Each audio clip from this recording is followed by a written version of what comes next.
Assalamualaikum warahmatullahi wabarakatuh. Saya Afna Finaldo akan membahas dampak dari meningkatnya transaksi jual beli online terhadap lingkungan.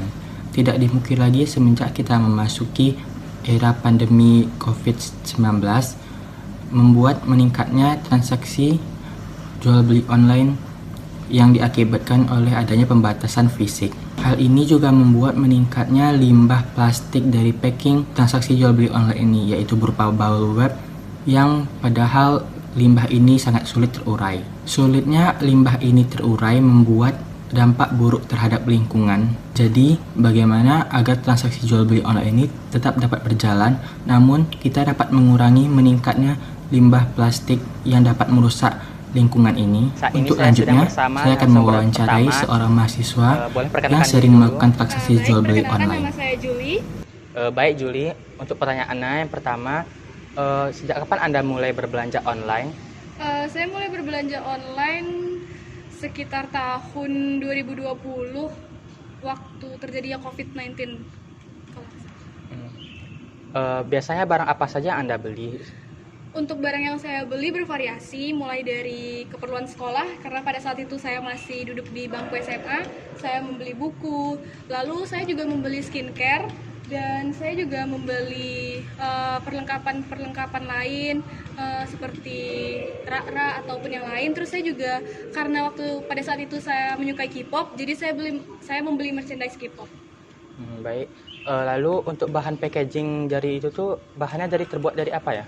Biasanya packagingnya itu kalau misalkan bubble wrapnya dari plastik ya, tapi ada juga beberapa yang menggunakan bahan terbaru yang sejenis bubble wrap, tapi dia dari kertas karton itu. Terus kalau untuk packaging luarnya biasanya dari plastik polymailer ataupun pakai karton. Baik, lalu biasanya setelah Anda menerima paket tersebut, bagaimana dengan packagingnya? Apakah Anda buang atau Anda olah dulu?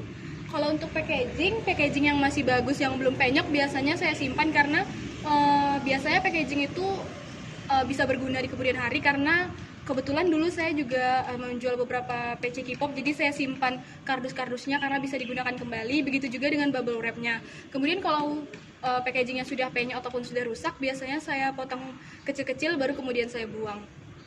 Lalu bagaimana tanggapan Anda tentang meningkatnya limbah plastik akibat dari packaging belanja online ini? Menurut pendapat saya, untuk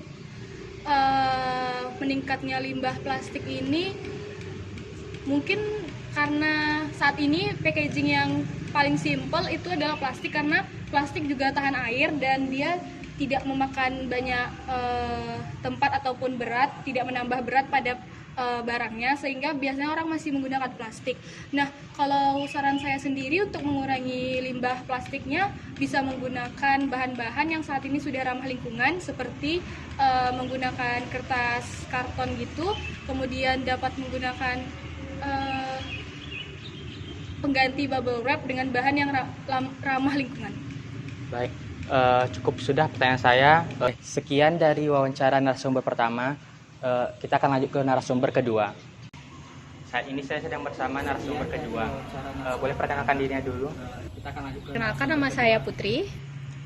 Baik, Putri. Jadi pertanyaan pertama itu, dari kapan Anda mulai berbelanja online?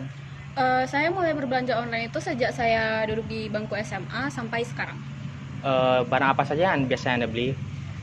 Biasanya sih yang saya beli itu produk seperti skincare, terus juga saya udah mulai terjun ke dunia K-pop. Biasanya tuh saya membeli album, photocard, atau perintilan K-pop lainnya. Biasanya packaging dari belanja online itu seperti apa? Biasanya sih kalau kayak skincare itu kan biasa packagingnya kalau nggak kotak, bubble wrap, terbungkus plastik gitu kan. Kalau saya biasanya membeli album itu biasa packagingnya dari kotak, terus nanti dilapisi pakai bubble wrap di dalamnya. Biasanya sampah packaging itu Anda buang langsung atau Anda olah terlebih dahulu? Biasanya kalau packaging seperti bubble wrap itu biasa langsung saya buang ya. Kalau misalnya packaging itu kayak seperti kardus atau kotak itu biasanya saya simpan terlebih dahulu, untuk misalnya saya udah mau ngirim barang atau saya mau nyimpan sesuatu, saya gunain kotaknya gitu. Lalu bagaimana tanggapan Anda tentang meningkatnya limbah plastik akibat dari berbelanja online ini? Yang pertama itu kan sampah ya, sampah plastik itu kan juga ngaruh ke estetika lingkungan gitu. Terus juga kan kalau misalnya sampah seperti plastik itu kan susah untuk diolah oleh lingkungannya gitu kan, perlu waktu yang lama juga gitu kan. Pendapat saya sih kalau dari dua sisi kan bisa jadi penjualnya itu juga bisa mengganti packaging plastik untuk diganti seperti kertas yang bisa diolah kembali atau ya pokoknya kayak semaksimal mungkin untuk mengurangi sampah plastik lah gitu. Gitu sih. Sekian dari wawancara ini.